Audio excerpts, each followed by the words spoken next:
Hello, ayan si baby Chelsea. Chelsea lang pangalan niya, sir? Chelsea Madeline. Ayan, ang ganda. Ang kinis ng mga balot. Ayan, si baby Chelsea Madeline. Ayan. 11:15 PM. Ayan, pinanganak si baby. 2.5 kilos yung kilo din ni baby. Sakto lang yung kilo niya. Ayan, opo. 3 pang third na baby yan. Ang cute-cute naman nito. Bilog na bilog yung mukha mo ah. Parang gutom na nga siya. Yung may initial vaccine po ha, ma'am. Ilalagay namin dun sa ano niya, baby book ni baby. Na ha.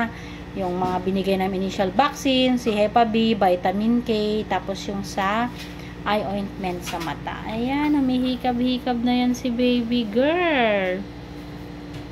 Hello, baby girl. Hello, hello, baby girl. Ano? Nakaraos na kayo ni mami. Ayan, nakaraos na sila ni mami. Ah, congrats. Nakaraos na sila. Ayan. Bukas pa kayo pwede umuwi ha. Paliguan din si baby nyo bukas bago ipa ano sa pedya. Ayan. Congrats.